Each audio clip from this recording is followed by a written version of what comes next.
Welcome to the show. You are one-on-one with Wes the Sports Guy here on YouTube and online all the time at westhesportsguy.com. Make sure you bookmark that site if you want to get the previews for the upcoming NHL and NBA seasons. You've also got weekly reviews of the NFL, as well as previews of the MLB postseason. As you can tell by this week's theme, I will be discussing that here at the top of this show. But before I get to that, always use that hashtag as well, one-on-one-Wes, to participate in the weekly discussion.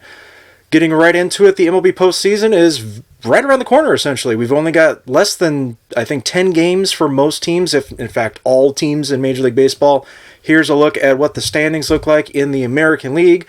You've got the Houston Astros. They've already clinched their spot in the American League postseason, and the New York Yankees have clinched their division. So you've got 2 out of a possible 4 teams, or 5 teams, because you got 2 wildcard teams that are going to play a one-game playoff, essentially. But looking at it with Minnesota and the Cleveland Indians, they're almost neck and neck at a certain point there for the division title, so you can't really say that Minnesota's got it in the bag quite yet. Although if I had to pinpoint it right now, I'd say yes, Minnesota is probably going to take the division. Cleveland is neck and neck with the Tampa Bay Rays for the second wildcard spot, 2 games back of the Oakland Athletics, as you can see there. Also, if you're wondering why the Houston Astros haven't clinched that division, it's because of the Oakland Athletics' possibility, at least percentage-wise, of clinching the division or going into a one-game playoff with the Houston Astros, but mathematically it's going to happen fairly soon that Houston's going to get the division. No issues there whatsoever, but also the issue going forward in the American League, as you can tell in the standings, is that Houston and the Yankees neck and neck for essentially home field throughout the American League playoffs. Going into the National League, as we look at the top with the Dodgers clinching the NL West once again, the Atlanta Braves also clinched the NL East in the last day. The St. Louis Cardinals are ahead in the NL Central, but it's also been neck and neck in that division the entire season, as you've had the Milwaukee Brewers, the Chicago Cubs kind of battling it out for supremacy in that spot. As you can see at the bottom there, the reason why I've included the Mets and the Diamondbacks, Phillies, mathematically, they're still in it for the wild card, but it's becoming rather dire for their situations. The Cubs, not so much, because they're only 2 games back of the Brewers for the second wild card spot. Nationals looking pretty good so far. They've got a game up on Milwaukee and the Cubs. They've got 2 games, actually, or 3 games, it looks to be, in the wild card standings, but Milwaukee and Chicago is chasing St. Louis for the division as well. You really don't want to be the wildcard team anymore when you look at it from baseball's perspective, ever since they included an extra team for a one-game playoff, essentially. It's kind of been rough going for those wildcard teams in the last few years, but supremacy is the name of the game now in baseball. You've got the Dodgers, you got the Braves at the top of the NL, you got the Astros and Yankees in the American League. I predicted Dodgers and Yankees back before the season even started in March, April on westhesportsguy.com.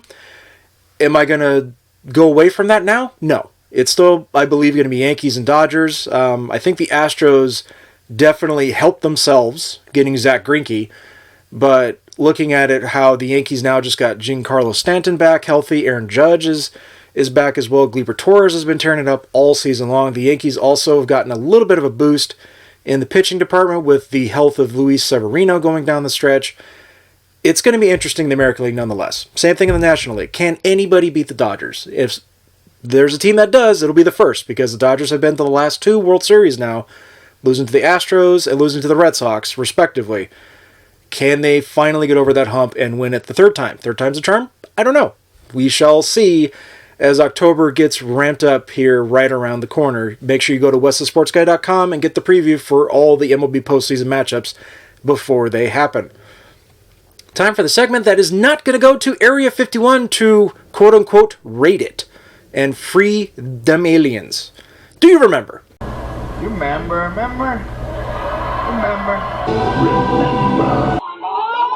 Do you remember the last time that the New Orleans Saints and the Pittsburgh Steelers did not have Drew Brees and Ben Roethlisberger as their quarterbacks? Well, it's been quite a time. Drew Brees has been playing for the New Orleans Saints for 14 seasons now, counting this one, And in those 14 seasons, you would think that, with all the numbers that Drew Brees has accumulated throughout his entire Hall of Fame career, especially with the New Orleans Saints, but also before that with the San Diego Chargers. You can't forget about that little stint that he had. He got drafted by them, remember? But again, the New Orleans Saints, you think they've been in the playoffs every single year that Drew Brees has been there. But no, it's not the case. They've only been in the playoffs 7 of his 14 seasons there in New Orleans. They did make it to one Super Bowl, which was a victory against the Peyton Manning Indianapolis Colts. And then you look at the other side with Ben Roethlisberger. A lot more success, 16 seasons there with Ben Roethlisberger, and you got 10 playoffs out of that scenario for the Pittsburgh Steelers. And in that entire run, 3 Super Bowl appearances, I should say, 2 of them being victories, one being against the Seattle Seahawks, and another one being against the Arizona Cardinals. The one loss was against the Green Bay Packers, led but still quarterback of the Packers, Aaron Rodgers.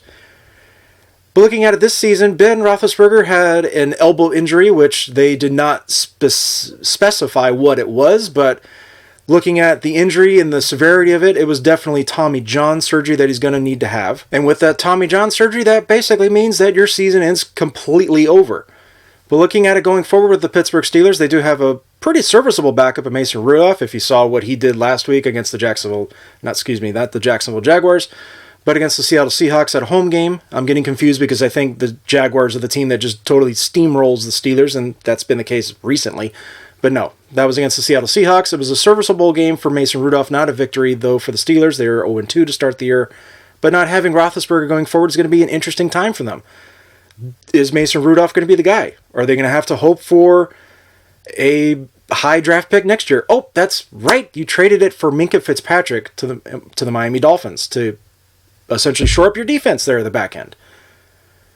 But looking at it from the Steelers' standpoint, they took a risk. They're going to shore up their defense, and then at quarterback, they're going to go with Mason Rudolph and see what they got. He was a third-round pick just a few years ago.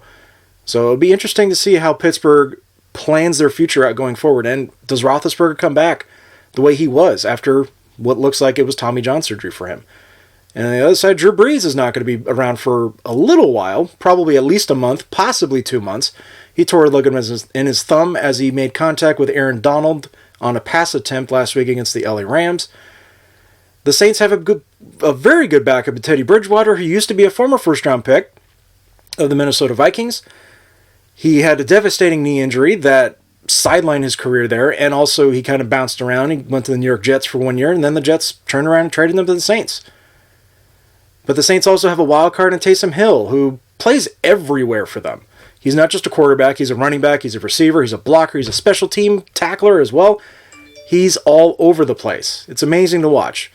But going forward, it's going to be interesting to see how the Saints utilize both Bridgewater and Hill in that quarterback spot, just like with Mason Rudolph and the Pittsburgh Steelers. Time for my feel-good story of the week, and this comes from my neck of the woods. The Hawkinson High School women's soccer team is dedicating their season to a little boy from Camas. They knew before they even met him that they wanted to help, but today they actually got to join them at practice. Fox 12's Audrey Wheel was there and explains this heartwarming connection. It takes purpose to bring a team together. Be on your toes! A common goal, a reason to win, and a reason to practice. And sometimes the greatest purpose comes in helping others. The Hawkinson High School women's soccer team found that out last year when they dedicated their season to showing support for a little boy named Wyatt Draper, who their coach knew, who was diagnosed with a rare brain tumor called DIPG. Sadly, he passed away last winter, but he left a lasting impression. We realized that we wanted to do it again, and this time we wanted to help support the family a lot more financially as well. Coincidentally, one of the players happened to know another little boy with the same exact tumor.